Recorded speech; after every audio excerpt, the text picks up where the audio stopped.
Então, nós estamos iniciando aqui a gravação e eu vou fazer, então, a abertura formal, que é honrados com a presença das senhoras e dos senhores, o programa de pós-graduação em Psicologia da Pontifícia Universidade Católica do Rio Grande do Sul tem a satisfação de abrir os trabalhos da 21ª apresentação de defesa de tese do ano de 2023. A doutoranda Cíntia Castiel Menda iniciou seu curso de doutorado na área de cognição humana em março de 2019.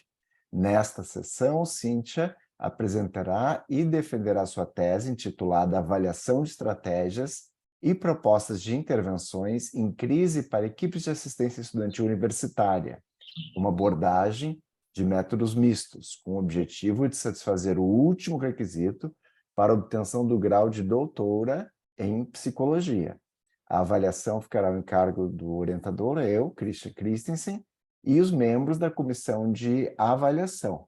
Professor Dr. Alexandre Anselmo Guilherme, da PUC do Rio Grande do Sul, professor Dr. José Felipe Trio Alonso, da USC, a professora doutora Maísa Miralva da Silva, da PUC de Goiás, e o professor Dr. Lucas Neiva Silva, da FURG.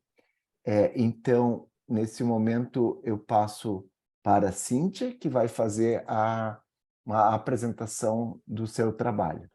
Cíntia, então eu vou fechar o meu microfone e tu podes aí assumir a apresentação, tá?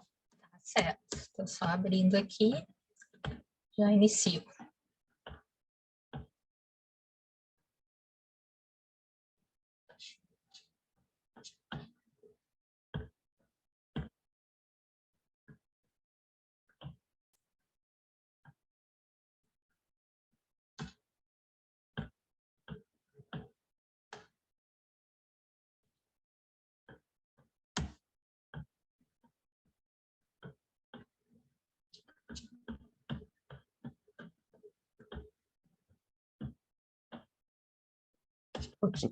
Pequeno problema com a tecnologia, mas Tá deu bom. certo agora.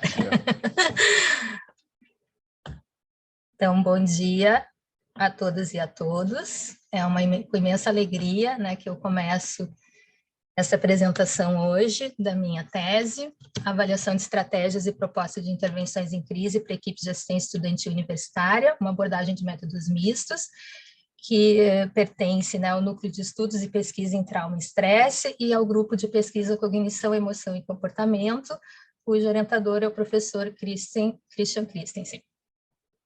A primeira consideração que eu quero fazer a respeito desse trabalho é que ele vem com uma proposta, né, de avaliação formativa. Então, quando a gente está falando disso, a gente está falando de uma pessoa, de um pesquisador que está no local, né, em que está sendo pesquisado, que tem esse contexto, né, de trabalho, e que pretende, então, fazer um diagnóstico e uma melhoria, uma proposta de melhoria em produtos ou processos que acontecem nesse campo de trabalho. Então, além, né, desses 4 anos de estudos dentro do doutorado, eu tenho 10 anos, vou fazer 10 anos em julho, dentro da assistência estudantil como psicóloga, e esse trabalho, ele tem, né, uma concepção multiprofissional, abrangendo os trabalhadores do serviço social, da psicologia e da pedagogia que atuam nas universidades federais brasileiras.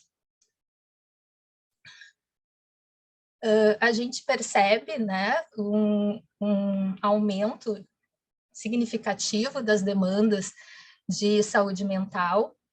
Esse meu mosaico aqui é de 2020, quando eu fiz a minha qualificação, né, que os professores Alex e Lucas estavam presentes, e esse quadro não diminuiu, né, ele só aumentou.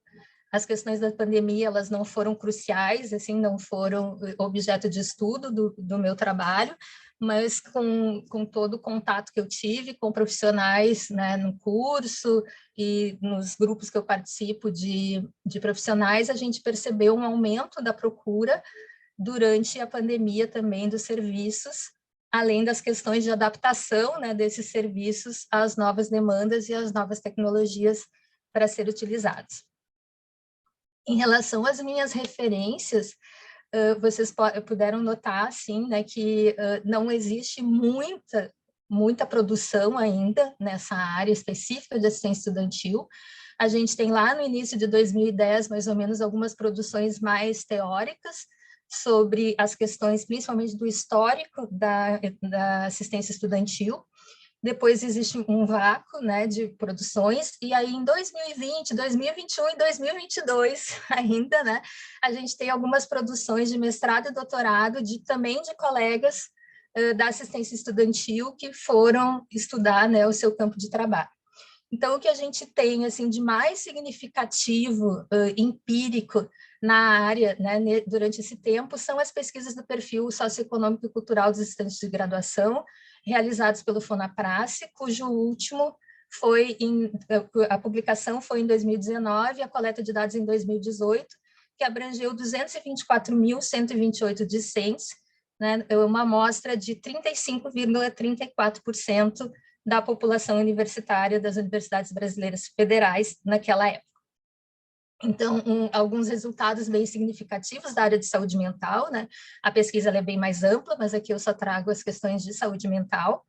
83,5% relatam ter problemas emocionais, 63,6% afirmam ter ansiedade, 45,6% desânimo ou desmotivação, 10,8% indicam ideia de morte e 8,5% pensamento suicida. Em contrapartida, a gente tem 30% dos estudantes universitários acessam o serviço de assistência estudantil e apenas 3 deles utilizam o serviço psicológico. Então, aí a gente já vê uma necessidade, uma demanda que não está sendo atendida pela assistência estudantil, no momento que 83% relatam problemas emocionais que impactam o desempenho acadêmico e não são atendidos, né? Só 3% deles são atendidos dentro do serviço de assistência estudantil. Então, a gente passa a trabalhar os 3 estudos. Opa, acho que eu pulei alguma. Perdão, eu pulei esse slide. Então, o meu objetivo geral, né, é conhecer as estratégias das equipes multiprofissionais de assistência estudantil para o enfrentamento de situações de crise na saúde mental dos estudantes brasileiros e universitários no Brasil, assim como proporcionar cursos de capacitação profissional na área de saúde mental, priorizando a intervenção em crise nesses contextos e visando o aprimoramento dos atendimentos nas instituições de ensino superior no Brasil. A minha tese se compõe de 3 estudos. O primeiro dele é o perfil das equipes multiprofissionais da assistência estudantil, entendendo, né, essas equipes como os profissionais de serviço social, pedagogia e psicologia, em função de ser eles que normalmente fazem acolhimento e aconselhamento dos estudantes. O segundo foi a proposta, né, do curso de capacitação e intervenção em situações de crise na saúde mental para os profissionais da assistência estudantil. E o terceiro é o resultado, um dos resultados, né, do nosso curso, que são os planos de ação desenvolvidos pelos profissionais ao finalizar o curso.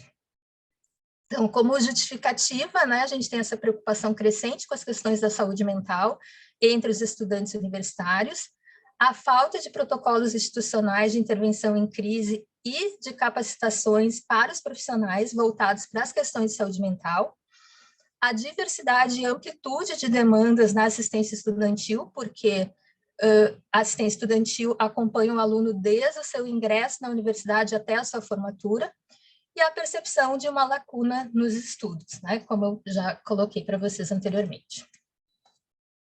Então, eu vou começar com os estudos empíricos, né? O estudo 1 é o perfil das equipes de assistência estudantil nas universidades federais do Brasil, no atendimento à saúde mental dos estudantes. Quando eu entreguei a tese, esse artigo ele não tinha sido ainda publicado, porém, logo em seguida, a gente recebeu a notícia, né, que a Revista da Avaliação da Educação Superior já tem ele, né, publicado.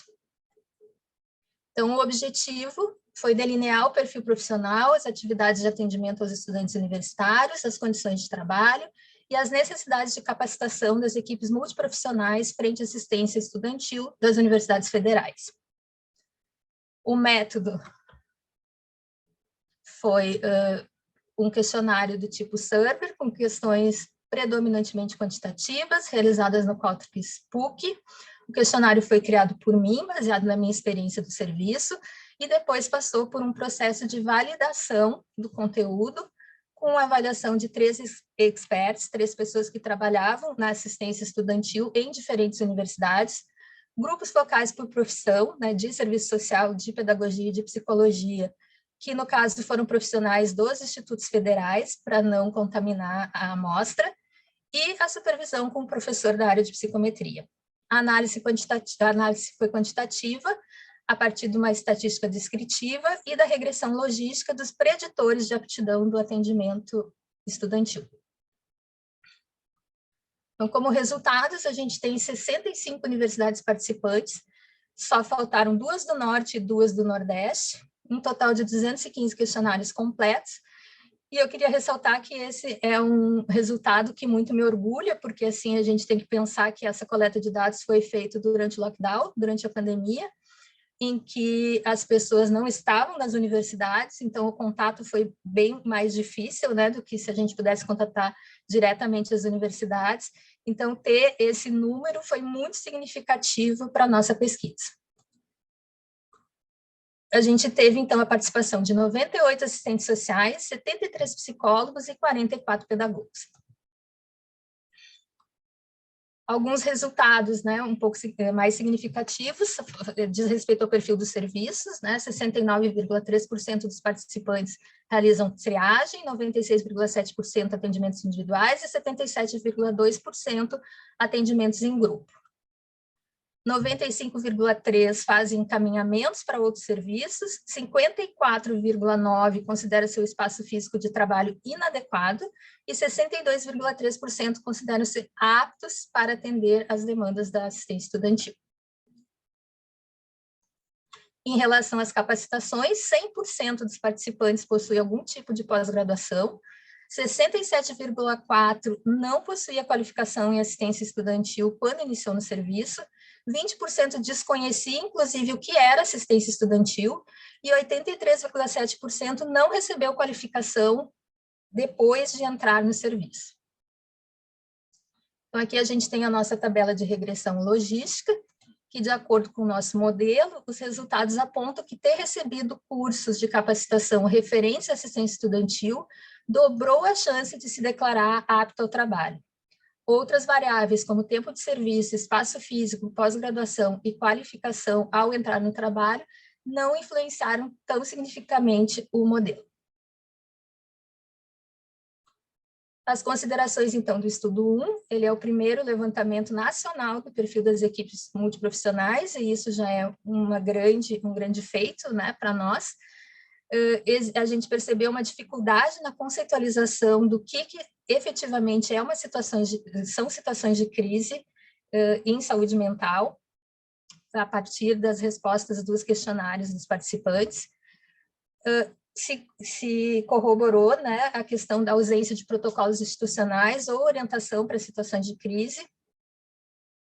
Se percebeu que os cursos realizados pelos profissionais eram de temas transversais, né, não específicos da assistência estudantil, então muita gente trabalhando cursos de políticas públicas, de técnicas psicoterápicas, de educação, mas não específicos da assistência estudantil, até porque eles eram praticamente inexistentes. E a necessidade, então, da criação do programa de capacitação de intervenção em crise, que foi o nosso estudo 2. Planejamento, implementação e avaliação de capacitação e intervenção em crise para equipes multiprofissionais das universidades federais brasileiras. O objetivo: avaliar a efetividade dos cursos quanto ao aprendizado das intervenções em crise e atendimento na área de saúde mental direcionados para estudantes universitários, integrando os conhecimentos do estudo anterior. O método tiveram 3 instrumentos, né, o pré-teste e o pós-teste, que esses foram identificados até para a gente fazer a amostra pareada, e a avaliação do curso, que foi anônima. A gente fez uma análise quantitativa, com o teste de Wilcoxon e o DDCOI, tamanho de efeito, na comparação entre pré e pós-teste, porque a nossa amostra não era normal. e análises descritivas no questionário de avaliação do curso. No pré e no pós-teste, a gente tem 2 tipos de conteúdo: a autopercepção, né, o quanto o participante se acha apto para fazer as atividades relativas à assistência estudantil, e os conhecimentos referentes à saúde mental e técnicas empregadas no atendimento aos estudantes universitários. Além disso, né, a gente não pode deixar de referir as questões qualitativas da experiência que a gente teve, que foram extremamente ricas no contato com os participantes do curso. Então, apesar, né, da gente ter em torno de 100 profissionais fazendo o curso, apenas 67 concluíram as etapas que eram necessárias para participar dessa pesquisa. Então, foram 23 assistentes sociais, 38 psicólogas e 6 pedagogas. O curso de capacitação, então, teve um formato virtual, com 40 horas de aula, na plataforma Moodle e na plataforma Zoom para as aulas síncronas, com palestrantes convidados, normalmente pessoas da assistência estudantil ou que tinham conhecimento da assistência estudantil, mestrandos e doutorandos da área, das áreas temáticas que foram desenvolvidas, e também a gente deu oportunidade para o nosso grupo de pesquisa participar também como palestrante de uma das aulas. A gente teve 3 módulos, né, um de introdução, um de temas transversais e um de intervenções em crise na universidade. Aqui eu trouxe algumas ilustrações que não estão, né, na tese, que mostram, né, mas que foram referidas. Na esquerda a gente tem o Instagram, que a gente criou, né, para interagir com os estudantes, onde a gente colocava os convites de aula, onde a gente colocava as fotos do grupo e interagia com eles. E na direita, um print, né, do nosso Moodle com algumas aulas, alguns temas desenvolvidos aí. E aqui a gente tem um mosaico, né, com algumas fotos e temas das aulas que foram desenvolvidas durante o curso. Como resultados do estudo 2, né, a gente tem uma questão que chamou bastante atenção. Na autopercepção, né, a gente perguntou o quanto a pessoa se avalia, qual a avaliação que ela fazia do desempenho dela dentro da assistência estudantil, dentro das demandas que ela tinha que atender. Antes do curso, né, no pré-teste, 4,5% consideraram muito bom. Depois do curso, 17,9% consideraram muito bom. Assim também, o desempenho considerado bom, né, antes do curso foram 29,9% e depois do curso 70,1%. E 37,3% dos participantes avaliaram o curso com a nota 10, sendo que a nota mais baixa foi nota 7. Aqui, então, a gente tem a nossa tabela de comparação das questões de autopercepção dos participantes antes e após o curso da capacitação profissional.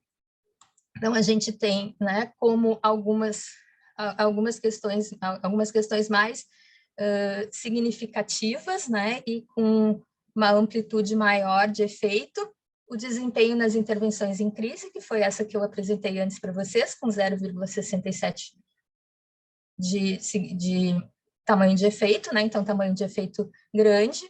O surto psicótico também, tamanho de efeito grande. O transtorno de estresse pós-traumático e a questão do protocolo de primeiros socorros. É importante dizer que esses resultados corroboraram o nosso estudo 1, que mostrou que esses eram os temas, né, que mais havia necessidade de capacitação. E nos conhecimentos dos participantes, né, antes e após o curso de capacitação, a gente teve menos tamanho de efeito grande, né, apesar das médias, em sua maioria, terem subido do pré-teste para o pós-teste, significativo e, né, com grande tamanho de efeito. A gente teve as ações preventivas, o que foi bem importante, lembrando que no início da assistência estudantil a gente tinha, né, uma tendência a questões mais remediativas, então esse eu considero um resultado bem importante, e a comunicação de más notícias, que teve, né, um tamanho de efeito médio. eu esqueci de dizer que lá na autopercepção a maioria das questões teve um efeito médio e grande, e aqui no conhecimento foi pequeno ou médio. Então, considerações do estudo 2, né, foi o primeiro curso nacional em formato virtual com a temática de saúde mental para as equipes de assistência estudantil. A gente percebeu, né, a importância daquelas questões qualitativas que eu falei no início, da troca de experiências, da reflexão sobre as políticas institucionais, da avaliação dos participantes sobre o seu fazer diário, né, e criar possibilidades de ampliação ou de revisão no seu fazer diário, né, a partir das temáticas desenvolvidas. E, de novo, né, vem a necessidade da implantação de programas de formação continuada nesta área como política de governo, principalmente porque as nossas vagas foram bastante limitadas, a gente teve uma procura extremamente grande, em 6 horas a gente esgotou as vagas, né, que a gente tinha disponíveis, então a gente percebeu que existe realmente essa demanda deprimida. E o estudo 3, né, que é assistência estudantil nas universidades federais brasileiras, permanência dos estudantes e formação continuada dos servidores em foco, que teve como objetivo identificar as temáticas eleitas pelos participantes após o curso de capacitação para uma proposta de ação na assistência estudantil. Então, a gente teve como método de codificação Saldanha. A gente analisou 18 planos de ação que foram realizados por 57 participantes do curso. A consigna era de que eles fizessem planos de ação em grupo, né, porque a gente considerou importante essa troca de experiência e essa construção conjunta. Então, a gente teve alguns problemas com algumas pessoas que não conseguiram fazer em grupo, então, por isso, essa diferença entre o estudo 2 e o estudo 3. O estudo 2 tinha 67 participantes e esse tem 57, porque 10 pessoas realizaram o plano de ação individualmente e a gente não considerou, nesse momento, para a publicação, esses planos. Foram 2 temáticas identificadas, permanência dos estudantes universitários tiveram 12 planos, e formação continuada dos servidores, 6 planos. No primeiro ciclo, a gente estabelece 4 códigos, né, para analisar todos os planos. Então, a gente colocou Process, Descriptive, Emotion e Magnitude. Depois, foram feitos por mim e por uma bolsista. Depois a gente sentou e fez uma negociação, fez a contagem de frequência, e no segundo ciclo, então, a gente fez a exclusão do código magnitude, que não foi significativo para os nossos resultados, estabeleceu as categorias principais e secundárias de cada temática e fez a construção da teoria de cada categoria. Aqui a gente tem alguns exemplos da codificação dos projetos de permanência, né, com o código, com a frequência e exemplos, ressaltando que como é o pesquisador que delimita, né, quais são os conteúdos que ele vai colocar em cada código, a gente estabeleceu que as questões de saúde mental entrariam no Emotion Code. Aqui a gente tem a codificação dos projetos de formação, né, todas as etapas elas foram feitas da mesma forma, mas separadas por essas 2 temáticas. Então, aqui a gente tem as pirâmides das categorias. Na questão da permanência dos estudantes, a categoria principal diz respeito ao código Emotion e as categorias secundárias, Descriptive e Process. E nas categorias de formação continuada para servidores, a categoria principal foi Descriptive e as secundárias Process e Emotion. Então, aqui a gente tem os resultados, né? Esse é um trabalho qualitativo, então a gente tem uma profusão de dados que não cabe aqui, né, pelo tempo que a gente tem, mas então a gente teve 2 temáticas, a primeira, permanência dos estudantes universitários. Nessa, né, a categoria principal foi ações de promoção e prevenção em saúde mental. Chamou atenção que todas essas ações eram de caráter preventivo, coletivo, multiprofissional e visando a permanência dos estudantes universitários. E aí delas advém, né, as categorias secundárias. Uma foi as dificuldades no gerenciamento da vida acadêmica, com 4 planos, 2 dizendo respeito ao trabalho nas residências universitárias, 1 de gestão do tempo acadêmico e 1 de adaptação ao contexto universitário, e a outra categoria, atividades coletivas em saúde mental para a comunidade acadêmica, que tiveram 8 planos, 6 de oficinas e ou rodas de conversa sobre saúde mental, uma sobre intervenção na sala de aula a partir das demandas dos professores e uma das questões raciais da população negra na universidade. Na formação continuada de servidores, a gente teve uma reflexão sobre a praxis e uma questão de melhoria dos serviços, né, através dos protocolos. Então, a gente tem como uma das categorias secundárias ações voltadas para a melhoria do atendimento aos estudantes, onde a gente teve 3 planos, 2 em formação em primeiros socorros psicológicos e 1 em formação para servidores que trabalham nas residências universitárias, e a outra categoria, fluxo de atendimento aos estudantes, que teve 3 também planos de ação, que fizeram uma reflexão, uma construção com a equipe da assistência estudantil nos fluxos de atendimento aos estudantes em situação de crise. Como considerações do estudo 3, então, a gente viu, né, um recorte das possibilidades de enfrentamento da temática da saúde mental nas universidades, né? A gente sabe que isso é só um exemplo, né? Como ele é um trabalho qualitativo, ele não visa uma generalização, mas alguns exemplos bem importantes do que pode ser feito.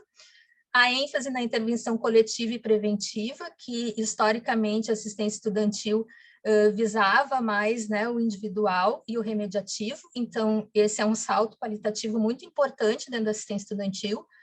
A assistência estudantil, a legitimação, né, da assistência estudantil como promotora da permanência dos estudantes universitários e, de novo, a importância da formação continuada. Como considerações finais da tese, então, os resultados principais desses estudos indicaram que existe uma elevada demanda por capacitação na área de saúde mental. O curso de capacitação realizado claramente impactou de forma positiva a autopercepção dos participantes para lidar com as questões da assistência estudantil e, em menor grau, o conhecimento sobre algumas das temáticas. As temáticas de permanência dos estudantes universitários e formação continuada das equipes foram centrais nos planos de ação propostos pelos participantes e a necessidade de formação continuada das equipes de assistência estudantil na área de saúde mental e intervenção em crise a ser implementada como política institucional nas universidades federais. Como desafios futuros, né, para esse trabalho, primeiro, levar às instâncias de gestão universitária os resultados encontrados, principalmente essa questão da necessidade dessa implantação, né, de uma política de capacitação, que já existe no papel, mas não existe concretamente. Incentivar a implementação de uma cultura de capacitação na área de saúde mental dentro da assistência estudantil. Criar espaços de socialização dos resultados da tese nas universidades, que já vem sendo feito durante, né, o doutorado e que, nesse momento, a gente já tem 3 espaços já garantidos, né, nesse primeiro semestre, em que a gente vai poder fazer essa socialização. Promover a discussão sobre a identidade dos profissionais da assistência estudantil e suas atribuições, porque ela ainda é um